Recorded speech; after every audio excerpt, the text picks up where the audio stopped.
എനിക്കറിയാം നിങ്ങൾ റോഡ് ഷോയിലൊക്കെ പങ്കെടുത്ത് വളരെ വിവിധ മണ്ഡലങ്ങളിൽ നിന്ന് വന്ന് അതിൻ്റെ ഒരു അല്പം ക്ഷീണത്തിലാണ് നിങ്ങളൊക്കെ നിൽക്കുന്നത്. വാസ്തവത്തിൽ ഈ ഉദ്ഘാടന സമ്മേളനത്തെ ശ്രദ്ധേയമാക്കുന്നത് കടത്തനാടിൻ്റെ കളരി പാരമ്പര്യവും ഉഷിരും ചിടകളിൽ പേർന്ന ഈ സദസ്സാണ് എന്ന് ഞാൻ ഉറച്ചു വിശ്വസിക്കുകയാണ്. ഞാനൊരു 73, 74, 75 മാർച്ച് മാസം വരെ വടകര പാർലമെൻറ്റ് നിയോജക മണ്ഡലത്തിൻ്റെ ജനസംഘത്തിൻ്റെ സംഘടനാ സെക്രട്ടറി ആയിട്ട് ഇവിടെ പ്രവർത്തിച്ചിട്ടുണ്ട്. വടകര പാർലമെൻറ്റ് മണ്ഡലവും പിന്നെ വയനാട്ടിലെ 3 അസംബ്ലി മണ്ഡലവും ചേർന്നിട്ടുള്ള ആ ഒരു മേഖലയിൽ അവിടെ എത്ര വർഷങ്ങളായി എന്ന് നിങ്ങൾ ചിന്തിച്ചാൽ മതി. 72, 73, 74, 75 ആ 3 വർഷം ഈ മേഖലയിൽ. ഇവിടെ നമ്മുടെ അങ്ങോട്ട് പോകുന്ന ഒരു ചെറിയ സെൻട്രൽ ലോഡ്ജിൻ്റെ മുകളിലുള്ള ഒരു ചെറിയ ഒരു വാടക കെട്ടിടത്തിലാണ് അവിടെ കഴിഞ്ഞു. പഴയ ആളുകൾക്കറിയില്ല, നിങ്ങൾ അറിയാൻ വേണ്ടിയിട്ട് ഞാൻ പറയുകയാണ്. ചരിത്രബോധം ഇല്ലാത്തവർക്ക് ചരിത്ര രചന സാധിക്കുകയില്ല. നമ്മൾ ഈ തെരഞ്ഞെടുപ്പ് പോരാട്ടം ചരിത്രം രചിക്കാൻ വേണ്ടിയിട്ടുള്ള പോരാട്ടമാണ് ഇവിടെ നടത്തുന്നത്.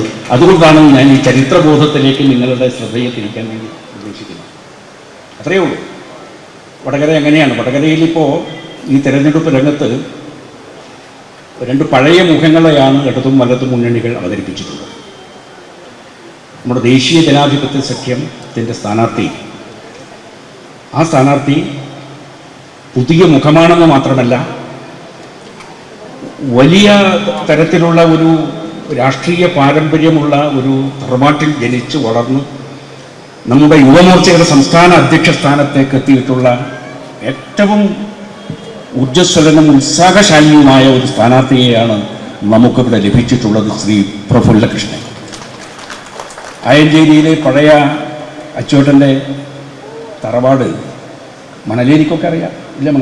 മണലേരിക്കും മോഹനമാഷൊക്കെ അറിയാം. അവരാണ് ആ ഏരിയയിലുള്ള ആളുകൾ.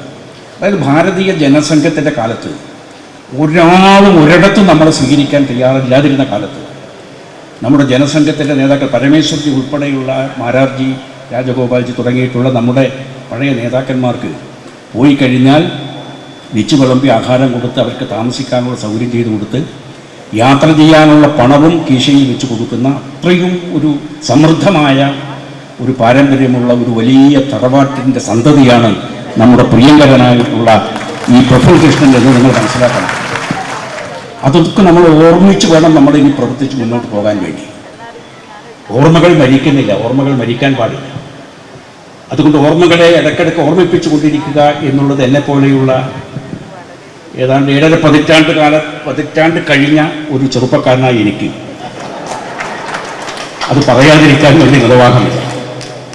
ആ കാലഘട്ടത്തിലൊക്കെ ഇത്രയും വർഷത്തിന് മുമ്പ് ഈ മേഖല, അപ്പോൾ ഇവിടുത്തെ കാര്യങ്ങൾ നമുക്കറിയാം. ഞാനൊരു കാര്യം സാന്ദർഭികമായി ഓർത്തുപോവുകയാണ്. വലിയ പ്രഗത്ഭന്മാരായ ആളുകൾ മത്സരിച്ച ഒരു പാരമ്പര്യം നമ്മുടെ ഈ വടകര പാർലമെൻറ്റ് നിയോജക മണ്ഡലത്തിലുണ്ട്. അത് അന്ന് വടകരയല്ല, തലശ്ശേരി ആ മേഖലയിൽ. ഇവിടെ വളരെ പ്രശസ്തനായിട്ടുള്ള നമ്മുടെ എസ് കെ പൊറ്റക്കാട് ഇടതുപക്ഷത്തിൻ്റെ സ്ഥാനാർത്ഥിയായിട്ട് ഈ മണ്ഡലത്തിൽ മത്സരിച്ചിട്ടുണ്ട്. അന്ന് അദ്ദേഹത്തിനെതിരായിട്ട് നിൽക്കുന്നത് പിന്നെ സുകുമാർ അഴീക്കോടായിരുന്നു. സുകുമാർ അഴീക്കോട് എന്ന നമ്മുടെ കേരളത്തിൻ്റെ അഭിമാനഭാജനമായിട്ടുള്ള ബൗദ്ധിക മണ്ഡലത്തിൻ്റെ ഏറ്റവും പ്രതിഭാധനനായിട്ടുള്ള സുകുമാർ അഴീക്കോട്, എസ് കെ പൊറ്റക്കാടിൻ്റെ തെരഞ്ഞെടുപ്പ് പ്രചരണ വാഹനം ഓടിക്കൊണ്ടിരിക്കുന്ന സമയത്ത് അത് നിന്നുപോയി. അതിന് തള്ളുകയാണ് അതിൻ്റെ പ്രവർത്തകന്മാരിറങ്ങി. അപ്പോഴാണ് സുകുമാർ അഴീക്കോടിൻ്റെ പ്രചരണ വാഹനം പിന്നിൽ നിന്ന് വരുന്നത്. ഈ തള്ളൽ കണ്ടപ്പോൾ അവരുടെ വാഹനം അവിടെ നിർത്തി അഴീക്കോടിൻ്റെ പ്രവർത്തകന്മാരെല്ലാം കൂടി ചേർന്ന് പൊറ്റക്കാടിൻ്റെ വാഹനം തള്ളിക്കൊടുത്തു. നോക്കൂ, ഈ ഒരു തെരഞ്ഞെടുപ്പ് പടക്കളത്തിലെ അതിൻ്റെ ഒരു സൗന്ദര്യമുണ്ടല്ലോ, ആ പോരാട്ടത്തിൻ്റെ ഒരു വീര്യമുണ്ടല്ലോ, അവിടെ കാണുന്ന ആ ഒരു പരസ്പര ബഹുമാനമുണ്ടല്ലോ, അത് ഇന്ന് നഷ്ടപ്പെട്ടു എന്നുള്ളത് ശരിയാണെങ്കിൽ പോലും അങ്ങനെ ഒരു പാരമ്പര്യം നമ്മുടെ വടകര ഈ പാർലമെൻറ്റ് മണ്ഡലത്തിലെ ഈ ചരിത്രത്തിൽ ഉണ്ട് എന്ന് ഞാൻ നിങ്ങളെ ഈ സന്ദർഭത്തിൽ ഓർമ്മിപ്പിക്കുകയാണ്. അതാണ് നമ്മുടെ ആ കാലഘട്ടത്തിൽ. ഇവിടെ വളരെ വ്യക്തമായിട്ട് പറയാൻ ഞാൻ ദീർഘിപ്പിക്കാൻ ഉദ്ദേശിക്കുന്നില്ല. ഉദ്ഘാടന പ്രസംഗം ഒരു സുദീർഘമായ പ്രസംഗമാക്കി നിങ്ങളെ പീഡിപ്പിക്കാൻ ഞാൻ ഒരു തരത്തിലും ആഗ്രഹിക്കുന്നില്ല. ഇവിടെ അധ്യക്ഷൻ പരാമർശിച്ചതുപോലെ നമ്മുടെ ദേശീയ ജനാധിപത്യ സഖ്യം വികസനത്തിൻ്റെ രാഷ്ട്രീയം ജനങ്ങളുടെ മുമ്പിൽ അവതരിപ്പിച്ചുകൊണ്ടാണ് തെരഞ്ഞെടുപ്പിൽ. വ്യക്തിപരമായിട്ടുള്ള കാരണങ്ങളെക്കുറിച്ചൊന്നും അതൊന്നും പ്രതിപാദിക്കേണ്ട ആവശ്യം നമുക്കില്ല. ഒരു വ്യക്തിയെക്കുറിച്ചും നമുക്ക് പറയേണ്ട കാര്യമില്ല. നമ്മൾ ദേശീയ ജനാധിപത്യ സഖ്യം നരേന്ദ്രമോദിയുടെ ഗവൺമെൻറ് കഴിഞ്ഞ 10 വർഷം കൊണ്ട് നമ്മുടെ ഭാരതത്തിൽ നടപ്പാക്കിയിട്ടുള്ള വികസന വിപ്ലവത്തെക്കുറിച്ച് കൃത്യമായി ജനങ്ങളിൽ എത്തിച്ചാൽ അത് മതി നമുക്ക് വോട്ടുകൾ ലഭിക്കുന്നത്. ഒരു നൂറ്റാണ്ട് കൊണ്ട് നമ്മുടെ രാജ്യത്ത് ഉണ്ടാവേണ്ട വികസന വിപ്ലവം 10 വർഷം കൊണ്ട് നരേന്ദ്രമോദി ഗവൺമെൻറ് നമ്മുടെ ഭാരതത്തിൽ കൊണ്ടുവന്നിരിക്കുകയാണ്. അധികം വിസ്തരിച്ച് പറയേണ്ട കാര്യമില്ല. ഞാൻ ഒരു കാര്യം പറയാം. ഞാനിപ്പോൾ കണ്ണൂരിൽ നിന്നാണ് വന്നത്. കണ്ണൂരിൽ നിന്ന് 6 വരി പാത, കുറച്ച് ദൂരം 6 വരി പാതയിൽ കൂടിയിട്ടാണ് ഇവിടെ വന്നത്. 17 മിനിറ്റ് കൊണ്ട് എടക്കാട് നിന്നും അഴിയൂരിൽ 17 മിനിറ്റ് കൊണ്ട്. പഴയ വഴിയിൽ കൂടി വരികയാണെങ്കിൽ 1.5 മണിക്കൂർ ധർമ്മടം, തലശ്ശേരി, മാഹി തുടങ്ങിയിട്ടുള്ള വഴികളിൽ കൂടി കടന്ന് സകല ബ്ലോക്കുകളിലും പെട്ട് ഇവിടെ എത്താൻ 1.5 മണിക്കൂർ ഇപ്പോഴെത്താൻ സാധിക്കില്ല. പക്ഷെ നരേന്ദ്രമോദി ഗവൺമെൻറ് കൊണ്ടുവന്ന 6 വരി പാത അതിൻ്റെ ഉദ്ഘാടനം ചെയ്യപ്പെട്ട് കഴിഞ്ഞപ്പോൾ എത്ര ഒരു സുഖകരമായിട്ടുള്ള യാത്രയാണ് ഇവിടത്തേക്ക് വന്നിട്ടുള്ളത്. അതുകൊണ്ട് ഈ നാട്ടിലെ ആളുകളോട് നമ്മൾ കൂടുതൽ പറയേണ്ടതുണ്ട്. ഒരു തവണ ആ വഴിയിൽ കൂടി സഞ്ചരിച്ചാൽ ആര് സഞ്ചരിച്ചാലും അവരുടെ വോട്ട് ഈ താമര ചിഹ്നത്തിൽ വീഴും എന്നാണ് എൻ്റെ ഒരു നിഗമനം. അങ്ങനെ എന്നാലോ ഞാനിപ്പോൾ തിരിച്ചു പോകാൻ വേണ്ടി പോകുന്നത് വേറൊരു വഴിയിലൂടെയാണ്. അതുകൂടി ഞാൻ പറയാം. എനിക്ക് മാഹിയിൽ പോകാതിരിക്കാൻ പറ്റില്ല.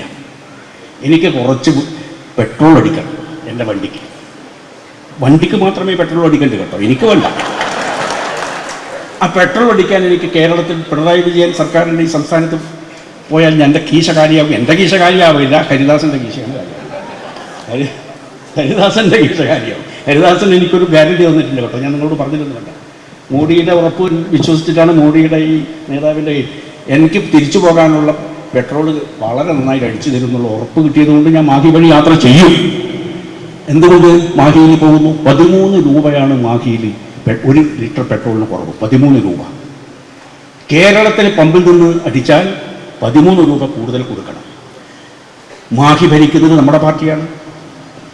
പോണ്ടിച്ചേരി നമ്മുടെ ഗവൺമെൻറ്റാണ്.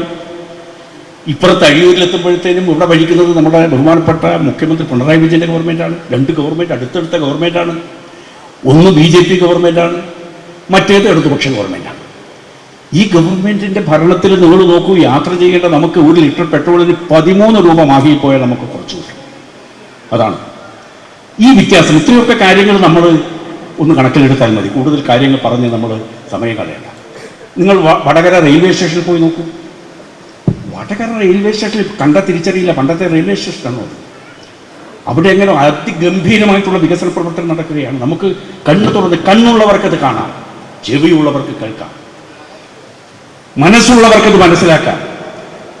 ഇത് കണ്ണും കാണില്ല, ചെവിയും കേൾക്കില്ല, മനസ്സും മരവിച്ചു പോയ ആളുകളാണ് ഈ ഇടതും വലതും മുന്നണികളിൽ നിന്ന് നമ്മളെ വിമർശിക്കുന്നത്. ഇതെല്ലാം കാണുന്ന ആളുകൾക്ക് വടകര മാത്രമല്ല, അങ്ങോട്ട് വയ്യോളി ആ ഭാഗത്തേക്ക് ട്രെയിനിൽ കൂടി പോകുന്ന സമയത്ത് എല്ലായിടത്തും കോടികൾ. ഉദ്യോഗസ്ഥന്മാർ പറയുന്നു പണ്ടാണെങ്കിൽ റെയിൽവേ വികസനത്തിന് ഒരു 10 കോടി കിട്ടാൻ കയ്യും കാലും പിടിച്ച് നടക്കണം. ഇപ്പോഴില്ല. ഇപ്പോൾ ഉദ്യോഗസ്ഥർ റെയിൽവേ എഞ്ചിനീയർമാരോട് നിങ്ങൾ ചോദിച്ചു നോക്കൂ.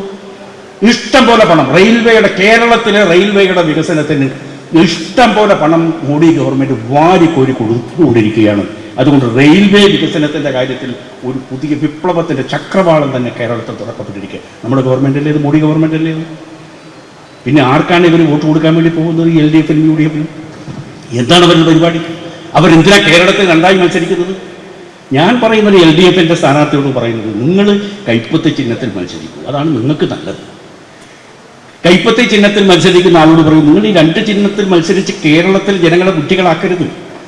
നിങ്ങൾ കേരളത്തിൽ കളിയിക്കാവള, തിരുവനന്തപുരത്തെ കളിയിക്കാവള കഴിഞ്ഞാൽ, ഇവിടെ മഞ്ചേശ്വരത്ത് ഉപ്പള കഴിഞ്ഞ് കർണാടകത്തിലെത്തിയാൽ, നിങ്ങൾ 2 മുന്നണിയും ഒന്നിച്ച് ഒരു ചിഹ്നത്തിലല്ലേ നിങ്ങൾ മത്സരിക്കുന്നത്? ഈ ഇത്തിരി വട്ടത്തിലുള്ള കേരളത്തിലെ ഈ പ്രബുദ്ധരായ ജനങ്ങളെ വിഡ്ഢികളാക്കുന്ന തരത്തിൽ നിങ്ങൾ 2ആയിട്ട് എന്തിനു നിങ്ങൾ മത്സരിക്കുന്നു? എന്തൊരു വിചിത്രമായ രാഷ്ട്രീയ സമ്പ്രദായമാണ്, ചിത്രമാണ് നിങ്ങൾ ഇവിടെ വരച്ചു വെച്ചിട്ടുള്ളത്. ഒന്നായ നിന്നയിഹ രണ്ടെന്നു കണ്ടളവിൽ ഉണ്ടായൊരിണ്ടബന്ധമിണ്ടാവതല്ല നമ്മ പണ്ടേ കണക്ക വരുവാൻ എന്ന് ഹരിനാമ കീർത്തനത്തിൽ പാടിയതെങ്ങനെ ഒന്നിച്ച് നിൽക്കുന്ന 2ആയിട്ട് ആളെ പറ്റിക്കുകയാണ്, 2ആയിട്ട് പറ്റിക്കുകയാണ്. കേരളത്തിൻ്റെ അതിർത്തി കടന്നാൽ ഇവർ രണ്ടും നമ്മുടെ LDFും UDFും അവരുടെ 2 സ്ഥാനാർത്ഥികളും അവിടെ ഒന്നിച്ച് നടക്കുന്നു, ഒന്നിച്ച് കുടിക്കുന്നു, ഒന്നിച്ച് കിടക്കുന്നു, എല്ലാം ഒരുമിച്ചാണ്. ഒന്നിച്ച് കിടക്കുന്നു. പിന്നെ അതിൻ്റെ അപ്പുറത്തെ കാര്യം പറയാൻ ഞാൻ ആളല്ലാതെ MM മണി വേണ്ടി വരും. അതുകൊണ്ട് ഞാൻ അവരിലേക്ക് കിടക്കുന്നു. അപ്പോൾ അങ്ങനെയാണ് ഈ കേരളത്തിൻ്റെ അതിർത്തി കഴിഞ്ഞ് അപ്പുറത്ത് മുഴുവനും. നിങ്ങൾ മധുരയിലൊക്കെ പോയി നോക്കൂ.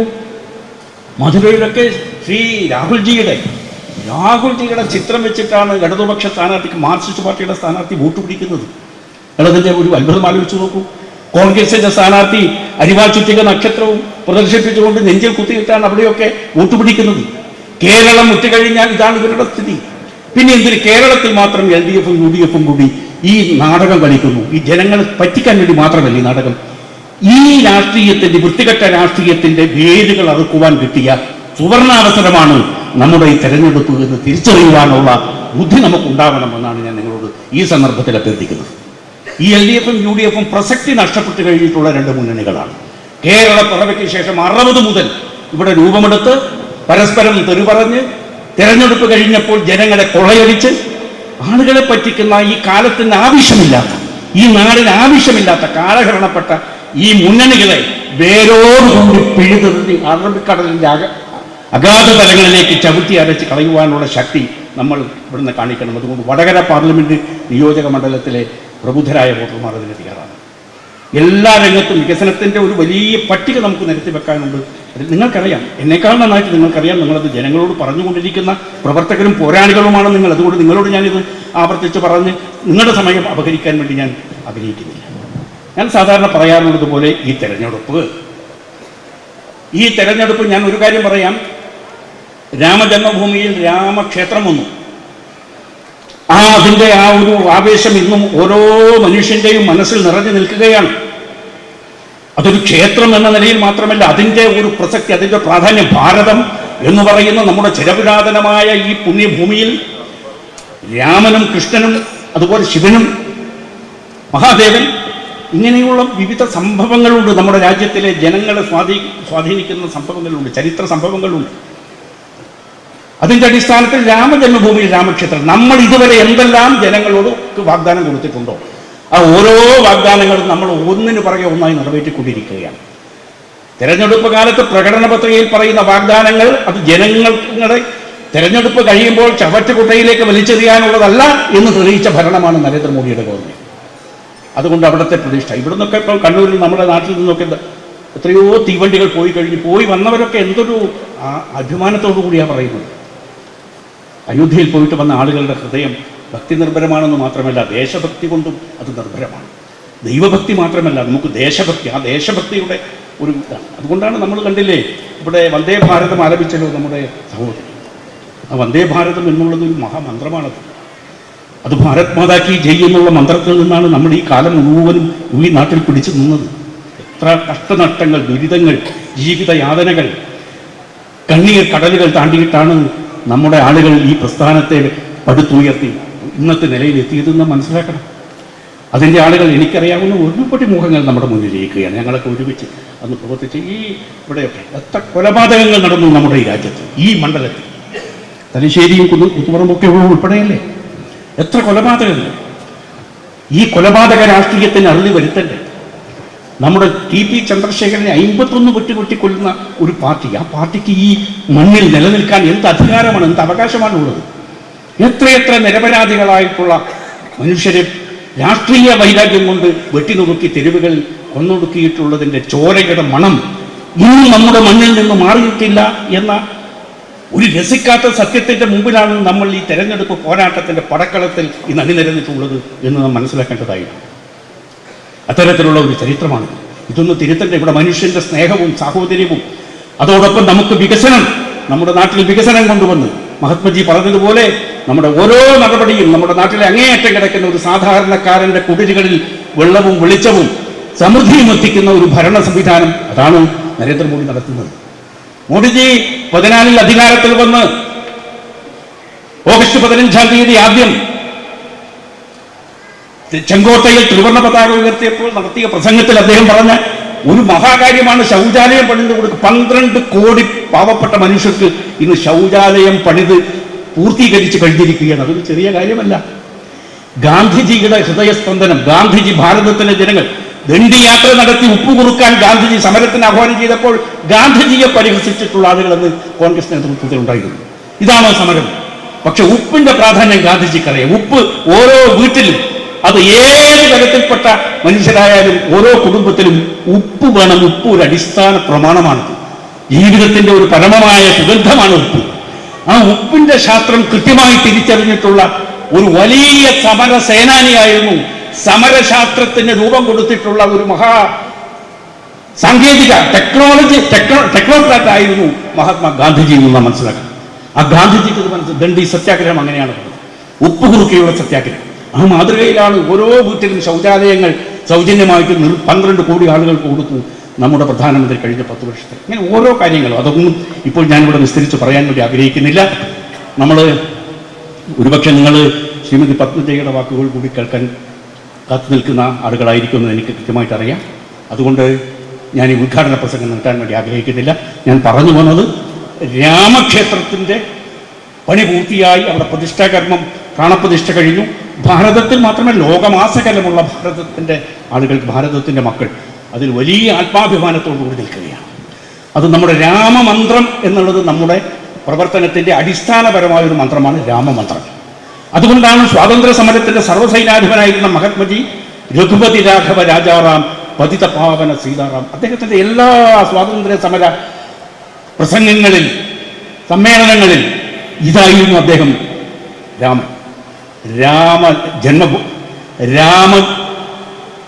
ഒരു രാമരാജ്യം വരണമെന്ന് പറഞ്ഞത് അദ്ദേഹം അങ്ങനെയാണ്. ആ രാമരാജ്യം വരുന്നതിന് വേണ്ടിയിട്ടുള്ള ഒരു പാതയിലൂടെയാണ് നരേന്ദ്രമോദി ഗവൺമെൻറ് കഴിഞ്ഞ 10 വർഷമായി സഞ്ചരിച്ചു കൊണ്ടിരിക്കുന്നത്. രാമരാജ്യം എന്ന് പറഞ്ഞാൽ ഏതെങ്കിലും ഒരു മതത്തിൻ്റെ ഭരണമല്ല, മതാധിഷ്ഠിത ഭരണമല്ല, പ്രജാഹിതത്തിനു വേണ്ടി ഭരണം നടത്തിയ ശ്രീരാമചന്ദ്രൻ്റെ മാതൃകയിലൂടെ നമുക്ക് പ്രജകളുടെ, ഈ നാട്ടിലെ ജനതയുടെ, സാധാരണ ജനതയുടെ ജീവിതത്തിനു വേണ്ടി, അതിനെ സമൃദ്ധമാക്കുന്നതിന് വേണ്ടിയിട്ടുള്ള ഭരണ നടപടികളുമായി മുന്നോട്ട് പോകണം എന്ന കാഴ്ചപ്പാടാണ് നരേന്ദ്രമോദി സർക്കാർ കൊണ്ടുവന്നിട്ടുള്ളത്. പക്ഷേ ഈ രാമമന്ത്രം നമ്മുടെ അടിസ്ഥാനപരമായ പ്രമാണമാണ്, നമ്മുടെ ശക്തിയാണ്. നമ്മുടെ ജീവിതത്തിൽ, നമ്മുടെ പൊതുപ്രവർത്തനത്തിൽ, നമ്മുടെ സമര രംഗത്ത്, എല്ലാ രംഗത്തും ആ രാമമന്ത്രം. പക്ഷേ നമ്മുടെ തന്ത്രം രാമതന്ത്രമല്ല എന്ന കാര്യം ഞാൻ നിങ്ങളോട് വ്യക്തമായിട്ട് പറയാൻ ആഗ്രഹിക്കുകയാണ്.